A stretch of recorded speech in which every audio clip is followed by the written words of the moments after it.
디모데후서 4장 3절 때가 이르리니 사람이 바른 교훈을 받지 아니하며 귀가 가리워서 자기의 사욕을 좇을 스승을 많이 두고 또 그 귀를 진리에서 돌이켜 허탄한 이야기를 좇으리라.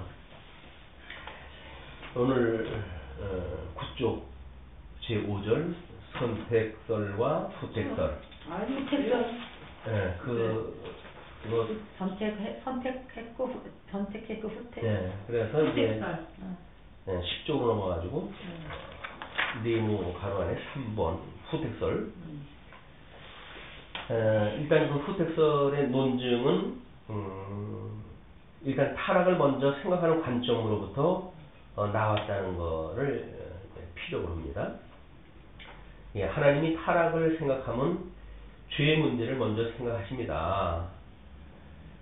그리고 두 번째는 구원 실시의 역사적 순서에 조화가 된다. 뭐 이렇게 이야기를 해요. 근데 그 문제를 시간 순서는 가능하지만 영혼에서는 비논리다. 뭐 이렇게 이제 문제를 제기합니다.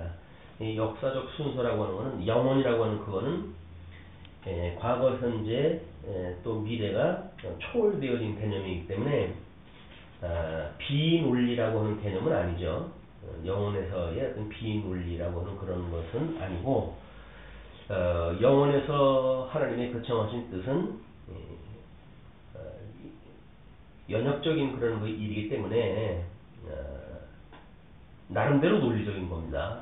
논리가 없는 것이 아니라 다만 시간 순서라든지 이런 맥락으로 봤을 때 이분들이 후택설을 이야기를 해서 하나님이 타락할 것을 미리 알고 그리고 예정했다. 뭐 이런 거 이야기거든요. 그런데 하나님의 절대 주권이라고 하는 관점으로 이걸 보게 되면 우리 그 전택설의 논증을 하나님의 주권에 치료했다고 그러지 않았어요. 그러니까 인간 쪽에다 놓고 있느냐 하나님 쪽에 놓고 있느냐에 따라서 전택설이냐 후택설이 갈리게 되어지는 거지. 구원 실시의 어떤 역사적 순서가 후택설이 더 조화롭다라고 하는 그런 그 이야기도 맞지 않습니다. 왜냐하면 그 전택설의 내용도 자연의 사역의 구속사역을 이야기하리만큼 논리적으로 되어진 일이기 때문에 구원 실시의 역사적 순서에 조화롭다라고 하는 그런 그 이야기는 타락을 했고 그 다음에 하나님께서 그 중에서 일부를 은혜 언약을 따라서 구원했다라는 맥락으로 보게 되면 시간 세계 속에서 구원 실시의 어떤 역사적 순서에 조화롭고 보이죠. 그러나 근본적 언약이라고 하는 것이 우리가 이제 있기 때문에 창세기 1장 28절을 근본적인 언약으로 보았기 때문에 이분들의 논리가 논리적인 것이 아니라 전택설을 말하는 우리의 주장이 더 논리적입니다. 근본적 언약을 주시고 행위 언약으로 인하여 그걸 상실하게 하시고 그리고 은혜 언약을 인하여서 구속을 하신다. 이렇게 이제 보기 때문에 그렇습니다. 다음 세 번째 참으로 논리적이다. 뭐 이렇게 이야기를 하거든요. 후택자들의 주장이라고 이제 그 토를 달아줬어요. 자기네들 나름대로 논리를 가지고 추론을 갖다 한 거기 때문에 논리적일 수밖에 없죠. 근데 어떤 진영 논리라고 하는 그 이야기는 갖춰져 있는 논리라고 하는 그거는 그거보다 넓은 개념으로 보게 되면 외석에 짝이 없는 겁니다. 우리 뭐 현대 과학에서도 끊임없이 뉴턴이 만유인류의 법칙을 발견해놨다 했고 그래서 근대의 모든 과학은 만유인류 법칙에 의해서 설명되지 않은 것이 없어요. 다 설명이 돼요. 근데 문제는 지구 안에서만 그 논리가 가능한데 인공위성이 발달하고 뭔가 외계로 나가고 그래서 지구 바깥에와 뭔가 이렇게 보았을 때에는 그 논리가 맞지 않는 겁니다. 그래서 상대성 원리를 아인슈타인이 이제 더 확장되어진 개념으로 이제 이야기를 한 거거든요. 그렇기 때문에 하나님께서 어떤 신학을 진전적 발전을 해 가실 때에 그런 초기적 그런 그 사고의 틀이 있다고 한다면 그때는 가장 합리적인 그런 설명 방식이에요. 왜? 그때 나름대로의 최종적 논리적 그런 설명이기 때문에 그렇습니다. 그러나 하나님께서 또 이제 뭐 말씀도 기록을 갖다 허구하셨을 때, 그다음에 우리들이 보는 지금 그 신약성경 27권을 하나님의 말씀이라고 규정했을 때하고는 또 달라요, 개념이. 그래서 성경신학의 발전도 마찬가지입니다. 성경신학의 발전도 성경을 기록 당시에는 하나님께서 이제 성경신학적인 그 마인드를 어느 함도로 주시고, 그 다음에 성경이 27권 신약성경이 확정되어진 때는 그걸로 속해져 있는 새로운 개념이 만들어지기 때문에 막연하게 알고 있던 걸로 하는 설명이 안 돼요.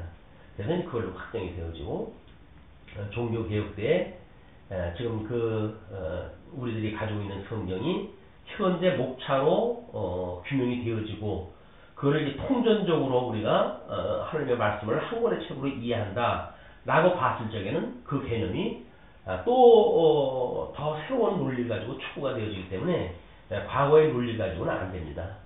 거기에다 이제 성경신학의 재창이라고 하는 것도 마찬가지죠.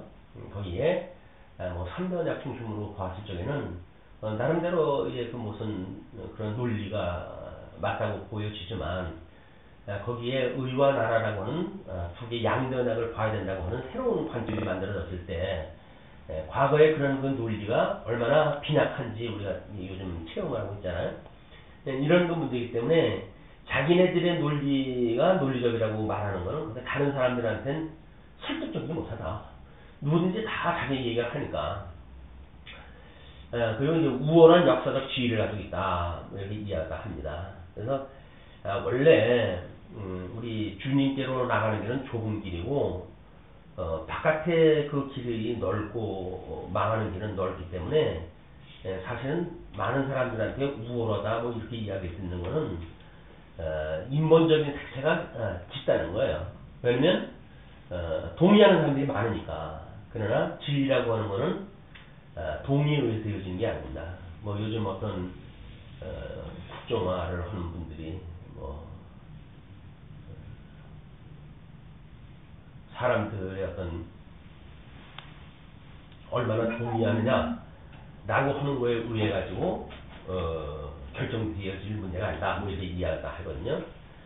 근데 참 여러 가지 시행하는 큽니다.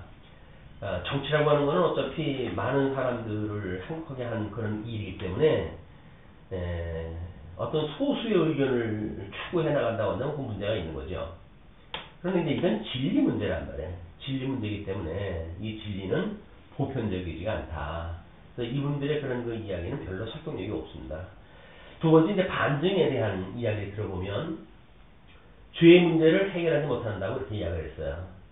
왜냐면 타락했기 때문에 이제 그렇게 알고 정해놨으니까 죄의 필요성이 언급지 못했다. 왜 죄가 필요한지. 그 다음에 허용적 작정설의 난관이 부닥치게 되어집니다.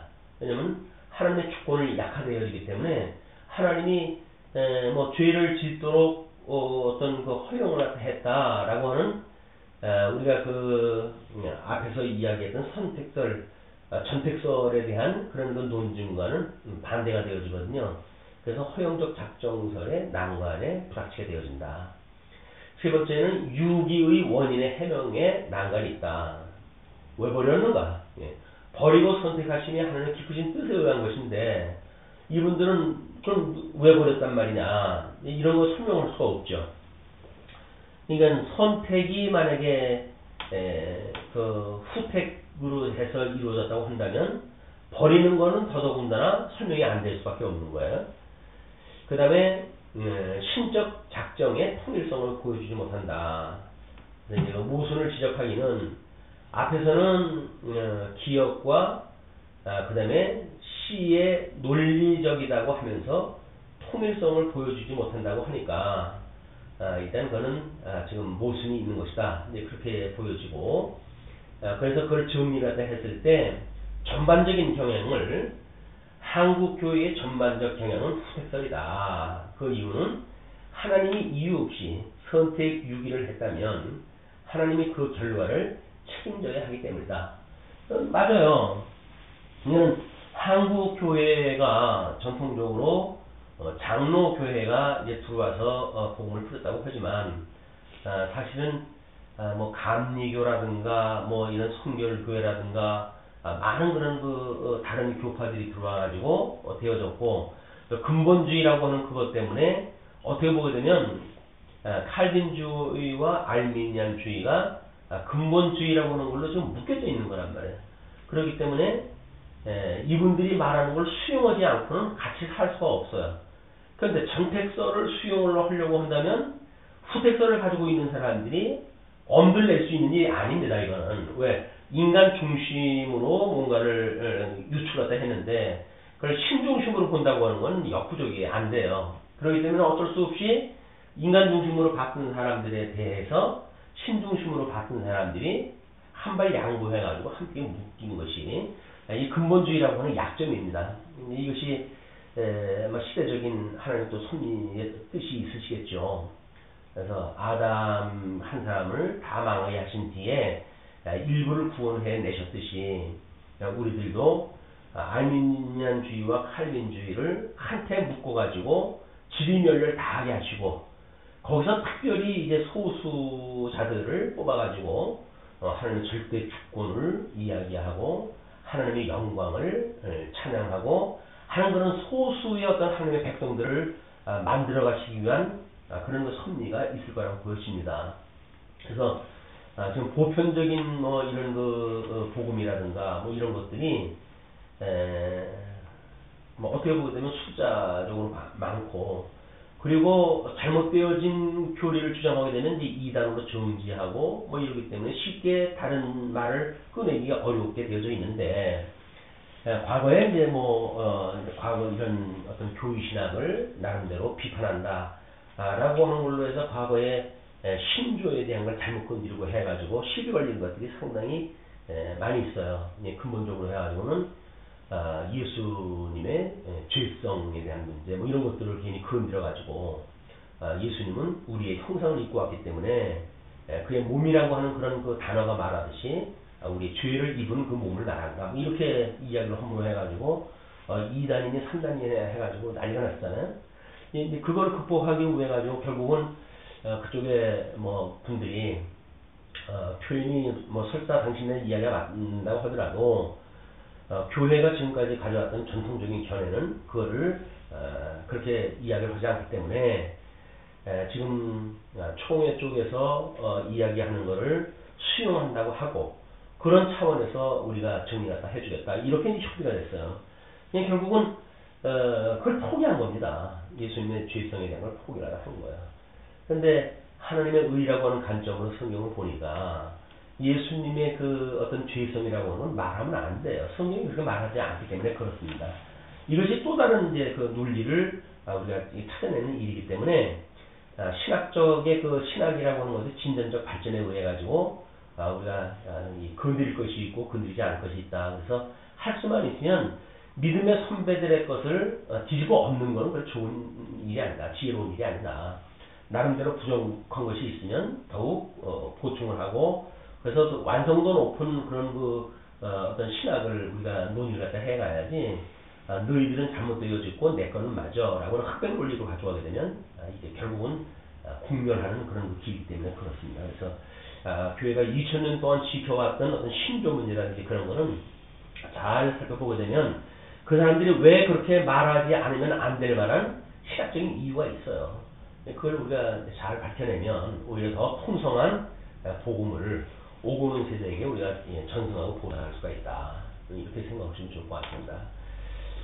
그리고 그 후택설 주장의 이유를 하나님에게 책임을 안 돌리며 공의를 무너뜨리지 않기 위함이다. 뭐 이렇게 이야기를 해요. 후택설 주장하는 사람들이 설명하기를 죄의 책임을 하나님한테 돌리지 않는다. 매우 하나님 앞에 아주 공손한 사람들 같죠. 또 공의를 무너뜨리지 않는다. 하나님의 공의에 의해서 이제 망가지는 거고 망하는 자는 망하고 그렇게 되어지는데 그래서 후택설자들의 주장이 왜냐면 자기네들이 죄로 해가지고 자기네들이 망했고 그런 뒤에 하나님께서 그들을 구원했다고 한다면 하나님 앞에 책임 돌아갈 것이 없잖아요. 그리고 하나님의 공의를 가지고 설명한다고 해가지고 문제될 것이 없단 말이야. 지네들이 망할 짓을 해서 망했으니까 뭐 이렇게 이제 이야기를 하는 거야. 근데 사실은 후택설의 문제에서 한번 보면 하나님이 타락을 예정했지 않느냐. 타락이 예정되었기에 타락 후 A, B를 선택하도록 예정을 하다 했고, 그렇다면 타락을 예정을 하다 해놓고 왜 심판을 다 하냐. 이 사람들은 심판에 대한 의미라든가 뭐 이런 것들이 세상 사람들이 보는 관점으로 보니까 이제 그러는 거거든요. 그런데 하나님이 영광을 선포하시는 분이기 때문에 심판이라고 하는 것은 결국은 하나님 이름을 거룩하게 하시는 얘기입니다. 그래서 당신의 의를 이루심으로 해가지고 선택되어진 사람은 빛으로, 그리고 육이 되어진 사람들은 어두움으로 하나님 갈르셔가지고 하나님의 영광을 드러내시는데, 하나님의 그 크신 영광은 빛과 어둠을 일반으로 여기시는 분이기 때문에 이렇게 후택설자들이 이야기하는 것처럼 하나님이 뭐 영광에 대한 문제에 뭐 훼손이 되어진다든지 이런 거는 너무 하나님을 자기네들 수준으로 이해했기 때문에 그런 것이다. 이렇게 보시면 아마 이해가 될 것 같습니다. 그래서 이제 그거를 한 네 가지 문제를 나눠놨는데, 모든 것을 작정하고 그리고 창조해서 되어지는 것 보아가지고 선택과 유기를 한다면 하나님의 작정의 단일성이 무너진다. 그러므로 그 후택설에 문제가 있다는 거죠. 또 두 번째는 유기가 조건이면 선택도 조건이 되어야 한다. 논리적으로 봤을 때. 그렇기 때문에 이제 그렇게 보는 거예요. 이거는 근본적인 언약이 없고, 만약에 후택설자들이 이야기하는 것처럼 타락이 있고, 이 타락 때문에 하나님의 심판을 또 하신단 말이에요.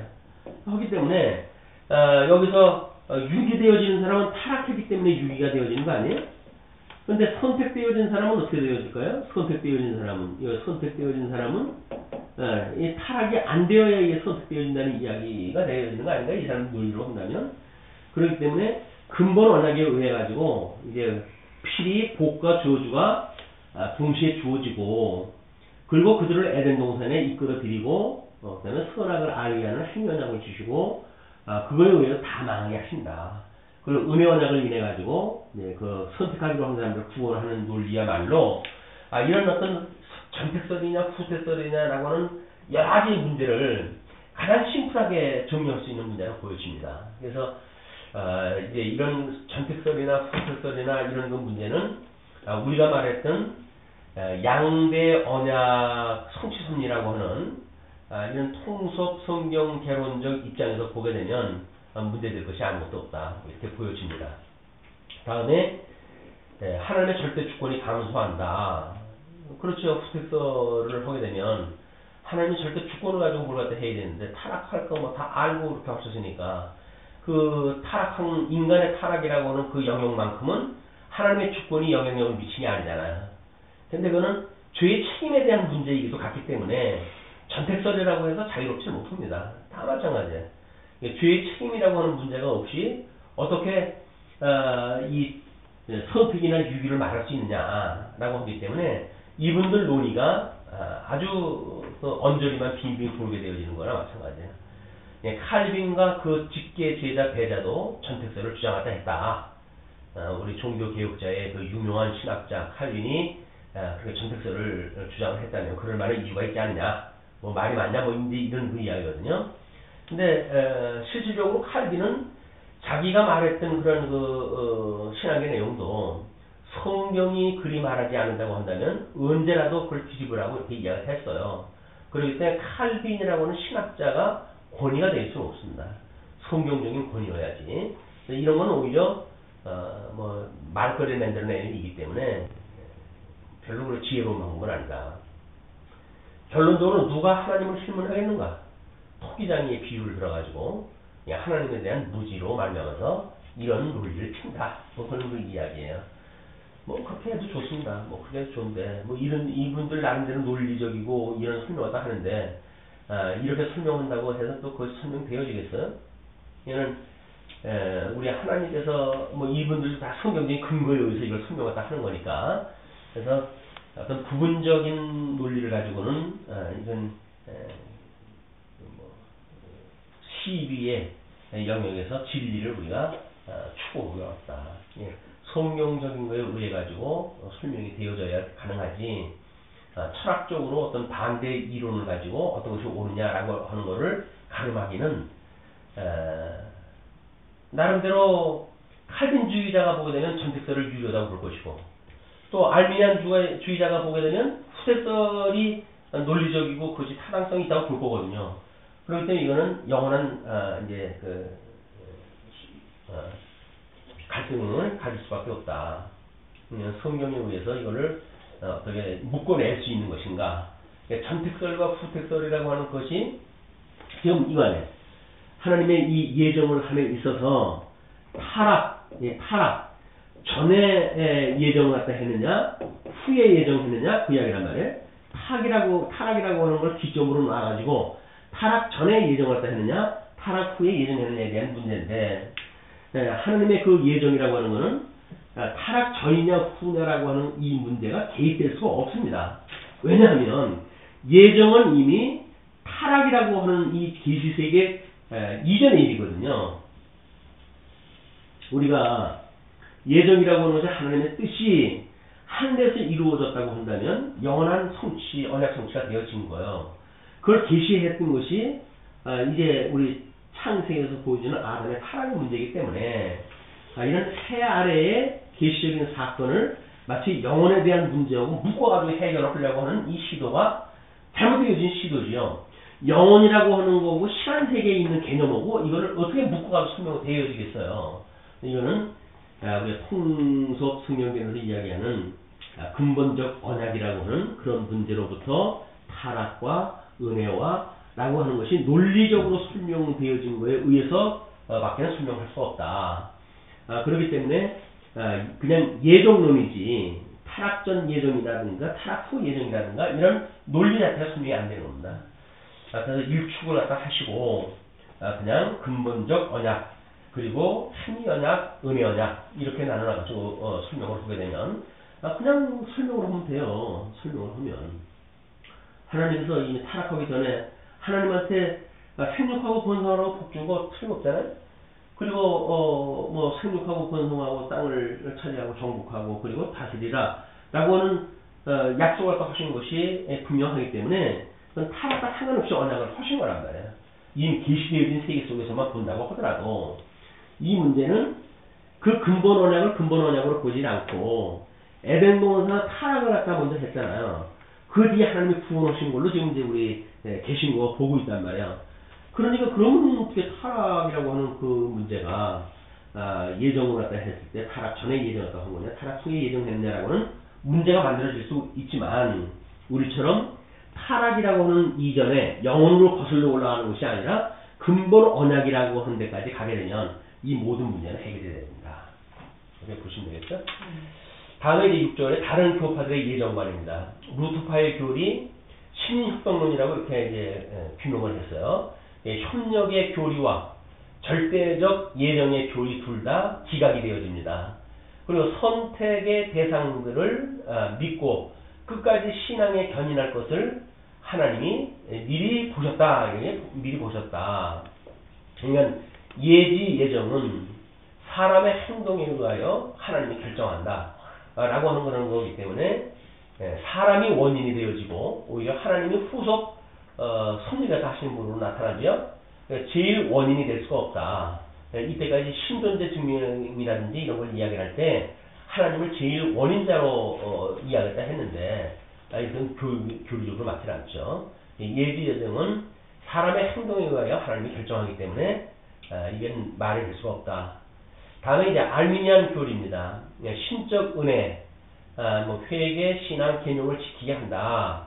그리고 거기에다가 이제 부연 설명하기를 자유의지로 신적 은혜와 협력을 하게 되어지는 것이다. 이렇게 이야기해요. 인간의 자유의지로. 이렇게 믿는 자는 예정되어졌다는 거야. 근데 이렇게 믿지 않는 자는 예정 안 되어졌으니까 말 잘못 써다가는 예정 안 된 거지로 설명이 되어지니까 왠지 찝찝하잖아요. 알미니안 교리를 그렇게 이야기를 합니다. 신적 은혜와 그다음에 자유의지로 신적 은혜와 협력을 한다. 근데 이거는 알미니안주의로 이야기를 했지만 현재 한국교회의 장로교회도 다 이런 교리를 따라가요. 그것이 하나님의 은혜로 우리가 전폭적으로 구원을 받았지만 구원을 받은 이후로는 우리 인간의 성령의 도움을 받아가지고 인간이 그 율법을 지키고 이렇게 함으로 시키는 걸 지키면서 이것이 이루어진다. 이렇게 보아지는 개념이기 때문에 이분들하고 논리가 같습니다.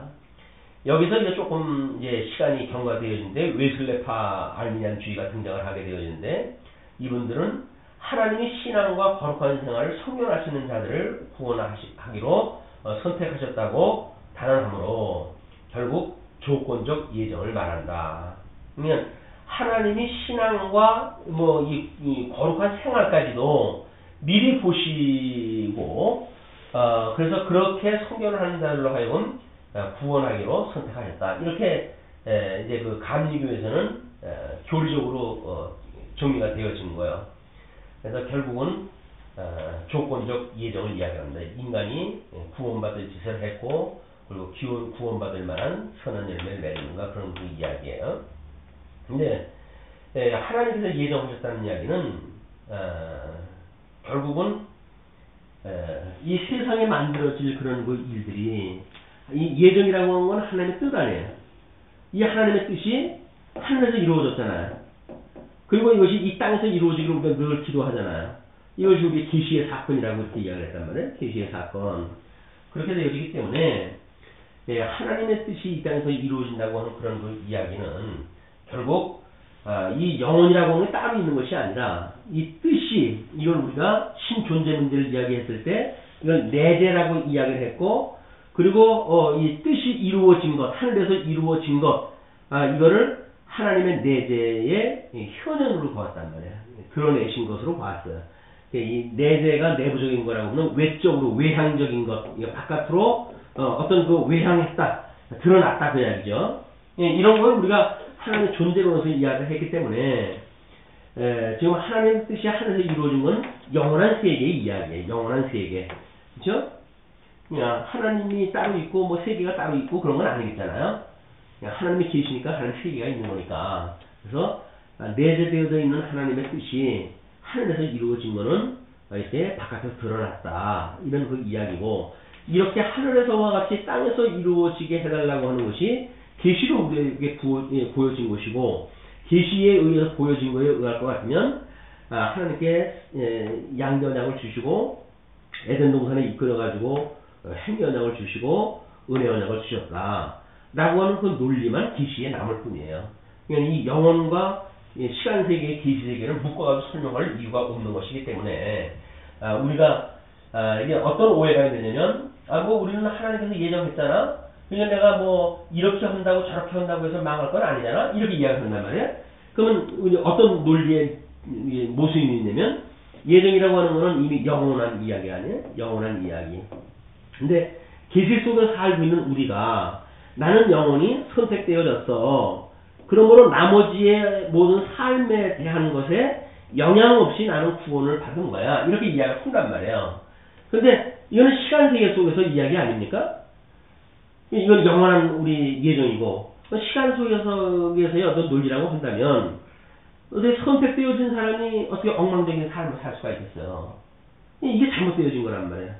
이런 거는 우리가 이제 예정론을 갖다 하게 되면 뭐 인간이 로봇가 되어진다는 둥 뭐 이런 걸로 설명을 하는데 영혼과 시간세계 속에를 이걸 어떤 이원론으로 설명을 했던 문제가 있다. 그래서 이거를 이론론적으로 해가지고 영혼 안에 계시세계가 있는 걸로 설명이 되어져야 모든 신학적 문제가 풀려 나갑니다.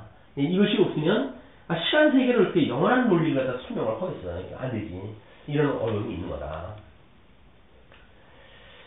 다음 이제 무시의 영향이 있어요. 후대 루터파 또 알미니안파, 웨슬리파는 다 구원 얻을 여부를 결정하는 것이 사람 자신의 의지에 있다는데 동의하여 어거스틴 주의는 이 중대한 결정이 하나님의 주권적 여기에 맡긴다고 이야기를 했다. 그래서 어거스틴은 뭐 어거스틴 시대에 어거스틴의 그 신학적인 그 위상은 이제 초대교회 이 초대교회 때 신학의 이 어머니가 되어지는 분이에요. 이때 이제 중세에 들어와가지고 우리 로만 캐톨릭에서의 사람들이 신학적 근거를 어디에서 끌어들이냐면 이분한테서 이제 이거 근거를 끌어들이는 거예요. 왜? 이분이 신학의 그 모태가 되어지는 분이니까. 그런데 이 중세 로만 캐톨릭이 그렇게 타락이 되어지고 무너지는데도 불구하고 이 신학에서 끌고 왔단 말이에요. 그래서 종교 개혁이 일어나는데 종교 개혁자들이 근거를 삼는 것이 이 어거스틴의 신학을 근거로 갖다 대요. 자, 그렇게 되면 같은 어거스틴의 신학의 논거를 가지고 중세 교회도 우리 근대 교회도 똑같이 근거를 갖다 대는 거 아니겠어요? 그러니까는 성경이라고 하는 절대 객관적 진리로부터 논리를 끌어오지 않으면 뭐 갖다 붙이는 대로 갖다 써먹을 수가 있다는 거니까 얼마나 이것이 우스운 얘기냐 이제 볼 수가 있는 겁니다. 그래서 뭐 어떤 신학자가 뭐라고 말하는 건 중요하지가 않아요. 성경이 무엇이라고 말하느냐가 중요합니다. 그렇기 때문에 현대 신학을 우리 연구하는 데 있어서도 이제 박사학위를 가진 분들이 신학을 해가고 이렇게 되어지기 때문에 그 학적 연구의 방법이 성경보다는 선연구자의 어떤 그런 인용을 많이 하고 그러잖아요. 이제 뭐 각주를 써가면서 뭐 지적 소유권이라고 한다든지 이런 문제도 그것 때문에 그런 거거든요. 누가 먼저 그걸 봤느냐에 대한 문제인데 성경적인 논문을 갖다 대면 성경이 이렇게 말하는데 그걸 하나님이나 지적 소유를 갖다 주장을 하면 모를까 뭐 누가 뭘 지적 소유를 갖다 이야기를 하겠어요.